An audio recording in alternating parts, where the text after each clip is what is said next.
Hi everyone, welcome to another auditing video. For today, we'll be focusing on the audit of inventories. So for today's scenario, we have here, okay, so we'll be ensuring that yung inventories natin are stated at lower of cost or net realizable value. So for today's scenario, the company's manager told the auditor that on December 20, the compartment where the laptops are being stored, resulting to some exterior damages on the unit. So nasira daw, no? The laptops are still working properly, but the physical appearance have been damaged. And they fear that they might not sell it at the intended prices. So they hired someone to compute the net realizable value of the laptops, and ito yung ating NRV given to the auditor. So now what we need to do is to compare the recorded cost of the inventories with their NRV and compute natin if there are necessary adjustments to recognize inventory loss. Yeah. So you can use the auditor's account or you can use your student account as well. Yeah, depending on the requirement. So we have this template prepared. So if you could also prepare it on your end. So we just have here few columns. You have the date, the units, the cost, yung NRV natin. So then we're gonna compare cost versus NRV. And we're going to write down here, no? Type natin if there's any write down and what will be the total value. That will be adjusted for the write down.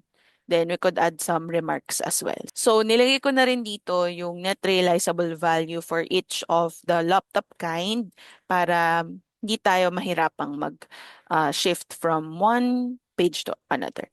Okay, so una, paano natin malalaman kung ano yung mga items that's currently in the warehouse or currently in the books of our company, which is in this case, RU Laptops using Smart Books, by the way. So this audit will be conducted using Smart Books as the accounting information system of the company. Okay, so punta lang po tayo no sa inventory and then punta tayo sa reports, then hanapin lang natin yung ating item ledger. So medyo nasa baba siya. Here you go. This is the item ledger. Now, here in the item ledger, we'll be able to check no each of the items to inspect kung ano ba yung mga binili nating items, ilan ba yung binili natin for each of that item kind, no? For each of these items. Ilan yung binili natin, magkano natin siya nabili, which is the cost. Then we'll be comparing each of those with the NRV. So, okay. So, select tayo dito sa item code natin, yung search bar. Yan. So, there are some sample item codes lang din dito used for testing. But let's find yung ating tamang item, which is the Acer laptop. So we could just search yung A1000. Yan, this one, A100, which is the Acer laptop. So click lang natin yung OK. And then let's input yung journal date natin. So yung audit period natin is from January 1, 2023 up to December 31, 2023. Okay, so when you're all set with that, no, you already have your item code and also your journal date, so you could just click on search. Okay, so now that we already have the list of all these transactions, no, balikan natin yung ating problem. Okay, so yung scenario natin, no, is that on December 20, dun daw nangyari yung incident.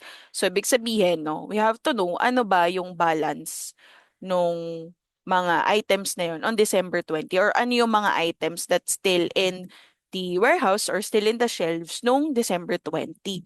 So, in this scenario, no, yung ating smart box nakaset up siya as first in, first out.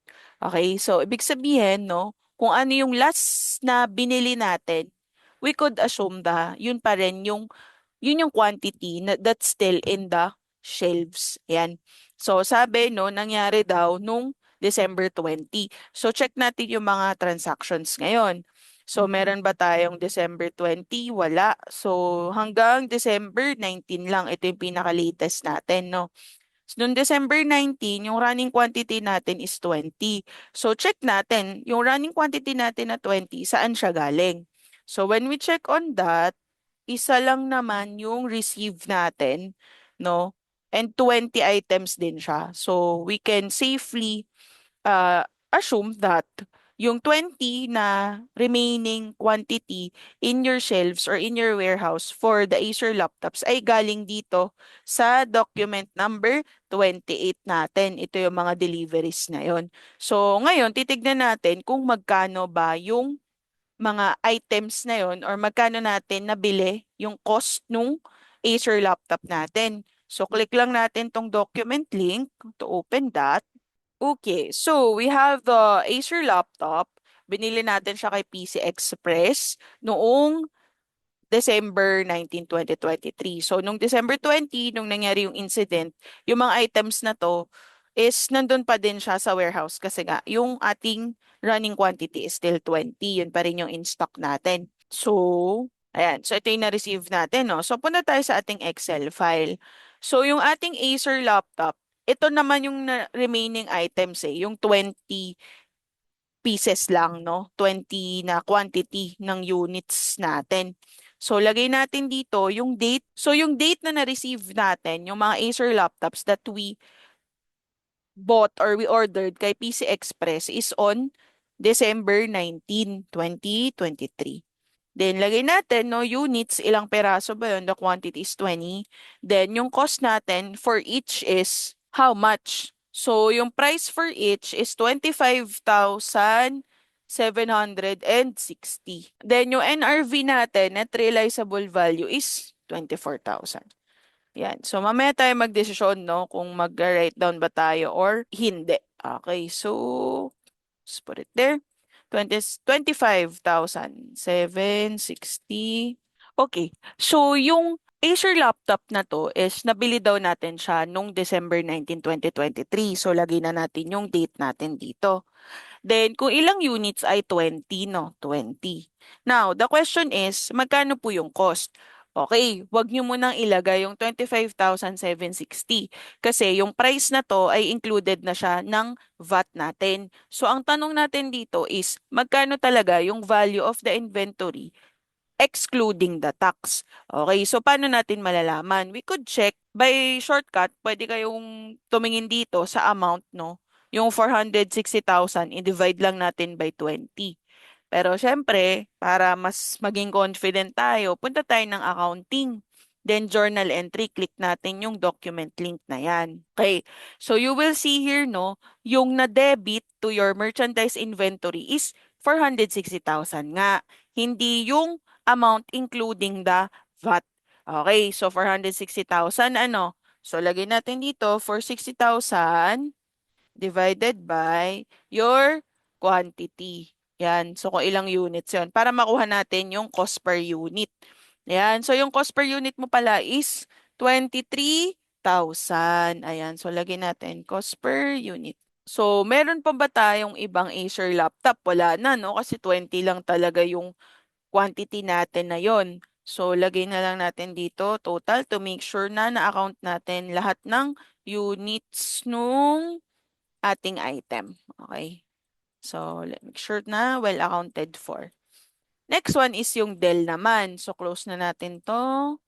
Balik tayo ng item ledger. Pili tayo ng ibang item code. Ayan. So, yung Dell laptop is D1000. Filter. Ayan, Dell laptop. Double click. Okay, same pa din naman yung journal date natin. Click on search. Okay, so tignan natin kung ilan yung running quantity natin sa Dell laptops natin, no? Yung quantity natin by the end of the year is 34 yung items natin, no? And what we need to know first is, dun sa 34 na yun, ilan yung kailangan nating i-write down. So, kung babalikan natin, nangyari daw yung incident nung December 20. Okay, so ibig sabihin, lahat ng mga pinurchase natin after December 20, hindi pa siya affected ng write-down. Okay, so list lang muna natin dito. Gawa lang tayo ng quick list, no? So, Dell laptops. Ayan, so lagay natin dito, total quantity at year-end. So, meron tayong 34, diba? So, ang tanong dito, ilan yung after December 20 and on or before December 20? Kasi itong after December 20 is not affected by the incident. Okay, so hindi na natin kailangan i-check yon for any write-downs. Pero yung nangyari on or before December 20, affected by the incident. Okay? So now, what do we need to do? Sabi natin, naka-FIFO, first in, first out po, yung ating mga inventory dito. So yung 34 natin, kailangan nating alamin, no, ilan pa yung natitira na mag-fall ng after, purchased after December 20 and purchased on or before December 20. Balikan natin yung transactions natin, no.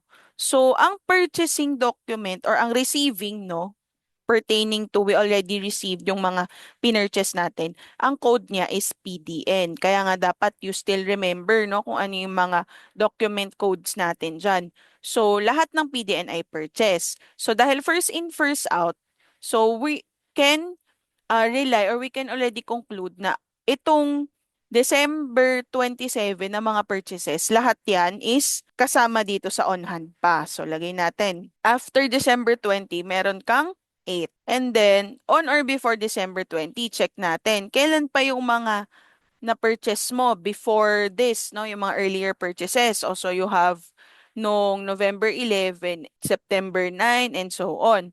So, basically, lahat ng mga natitira pa, okay, na quantity na part nitong 34 na remaining items natin, no, is already purchased on or before December 20. Kasi yung after December 20, 8 lang. So, para mabilis lang tayo, can already calculate na 34 na total quantity minus yung not affected ay 8 lang. So, ibig sabihin, yung 26 items mo, ito yung magiging affected na you need to test whether you will write it down or not.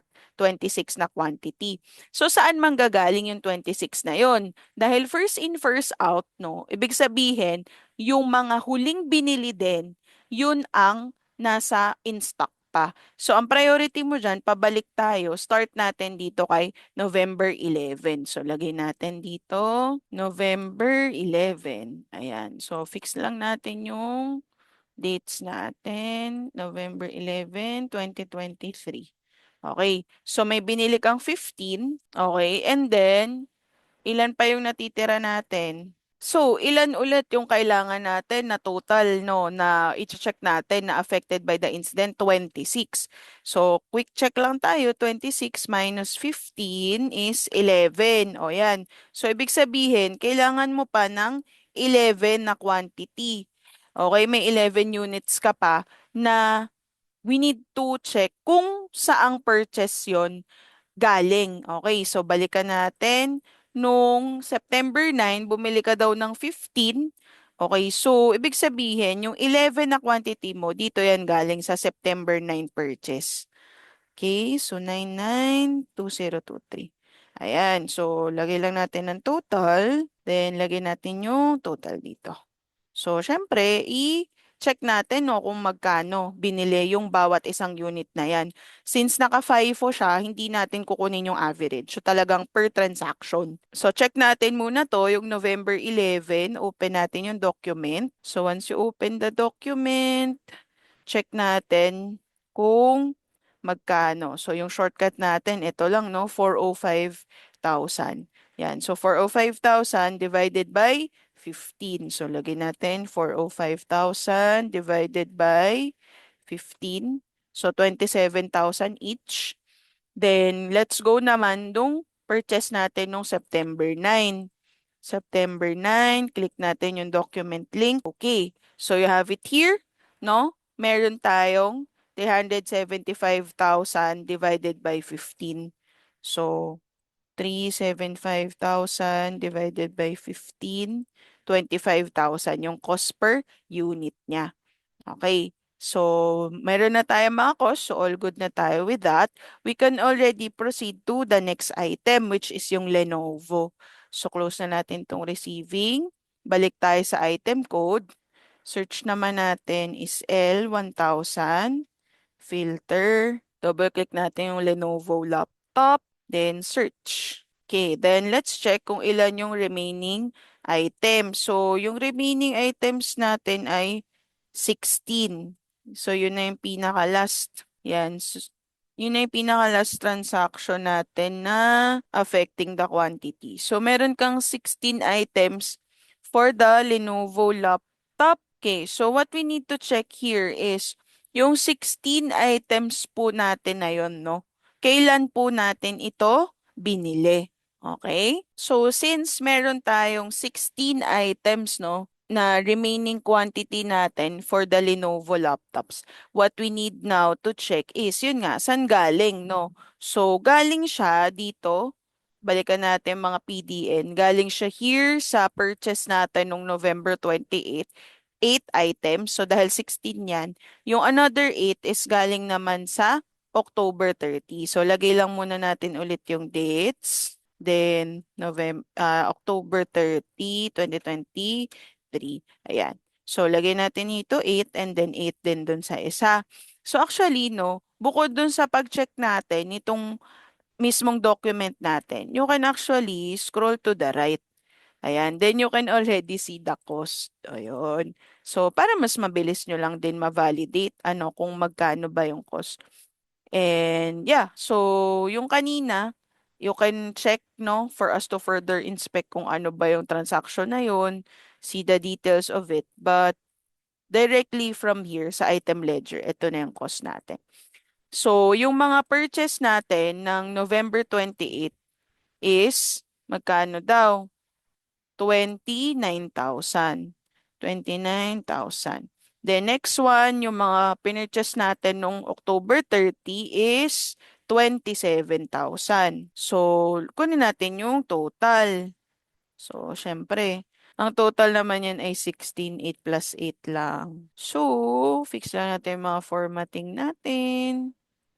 Ayan. So, next thing that we need to check naman is, last one na, yung Samsung.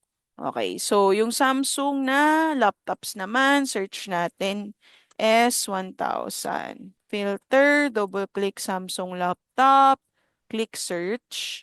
Okay, so let us check nung December 19, meron tayong 5 na remaining items. Okay, so may 5 remaining na quantity tayo ng December 19. Okay, so yung remaining 5 quantity na yun, saan po kaya galing? O, check natin. Yung 5 quantity is, dahil 5 po tayo, uy, ayun, noong December 27 siya binili. Okay, so ibig sabihin, hindi siya affected nung incident noong December 20. Ayan, so wala na tayong ilalagay dito na items. Okay, so lagay lang natin dyan, 12/20, so nung incident, no? So, hindi siya affected. So, wala tayong magiging problema dyan. So, lagay lang natin 0. So, now, let us put na, no, yung magkano yung NRV for each of these. So, Acer laptop is 24,000. Then you have the Dell laptop at 25,000. Okay, 25,000. Then for the Lenovo, 28,000. Sa Samsung, wala naman tayong problema na dyan. Okay. So, next thing that we need to do is for us to decide whether mag-write down tayo or hindi. So we have to decide, no, yung kung magra-write down ba tayo or not. So yung pipiliin kasi natin will be the lower of cost and the NRV. So if yung currently na ni-record natin, no, per na cost is lower, okay, kung lower siya than the NRV, wala tayong problema na kasi naka-record naman na siya ng mas mababa. Pero if yung net realizable value niya pala is lower than the cost, ibig sabihin, kailangan nating mag-write down. Okay? So, sige, itest natin, ano. So, dito sa Acer natin, so ano yung mas mataas, cost or DNRV?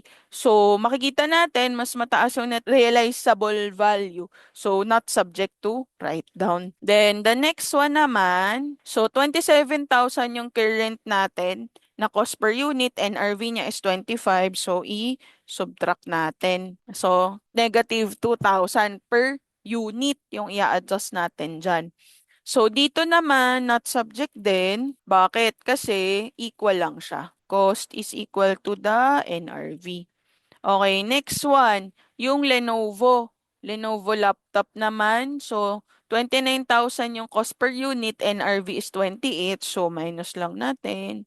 Yung NRV minus the cost. So, 1,000 per unit naman yung i-adjust natin dyan. Next one is yung purchase natin nung October 30. Yan. So, yung purchase natin no October 30, so currently at 27,000 siya, pero yung NRV niya is 28,000. So, we can just retain it at 27,000. Ayan. So, i-multiply na natin. This one, not subject to write down, not subject to write down. And yung purchase also ng October 30, 2023, not subject to write down. And ito, not subject to write down din. So, magkano yung magiging total write-down natin? Ayan. So, our total write-down will be 38,000. Ayan. Okay? So, ganun lang kadali, no?